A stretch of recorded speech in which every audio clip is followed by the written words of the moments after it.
L'engagement de l'exécutif est solennel, en conviant l'élite politique de son pays à une concertation avant les élections devant le corps diplomatique et les responsables d'institutions.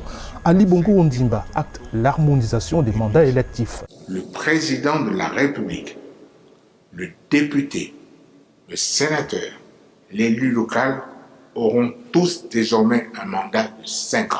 Le chef de l'État a donné le ton de la concertation, ouverte lundi par les travaux en commission.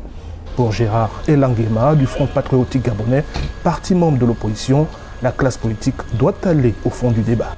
C'est une question aussi de modernité, de fixer la durée de son magistère. Un mandat plus un, ça fait 2 mandats et puis on s'arrête. Donc il y aura plusieurs débats de ce genre.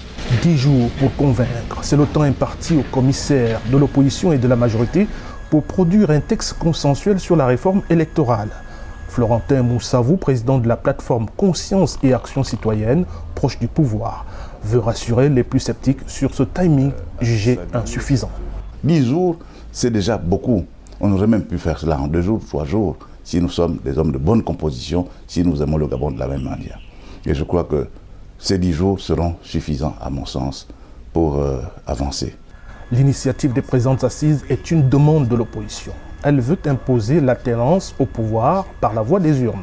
Moi qui suis du Rassemblement pour le Gabon, nous pensons que c'est une occasion que nous allons devoir présenter la vision que nous avons pour le Gabon afin de sortir du cycle infernal des contestations après chaque élection. Selon le politologue Jean Delors Biogui, l'opposition gabonaise, fragilisée par les divisions internes, part aux négociations avec cet important handicap.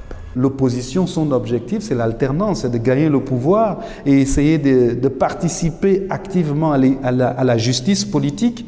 Et elle ne peut jouer ce rôle que si elle est unie. Si elle n'est pas unie, ce serait faire donc le lit à l'adversaire, qui est le parti au pouvoir et qui va trouver là, en cette concertation, une occasion de sortir avec des délibérations qui favorisent la reproduction du système. Les délibérations de cette concertation politique attendue pour la semaine prochaine seront présentées au gouvernement avant d'être examinées par les 2 chambres du Parlement gabonais. Ismaël Obianzé pour VOA Afrique, Libreville.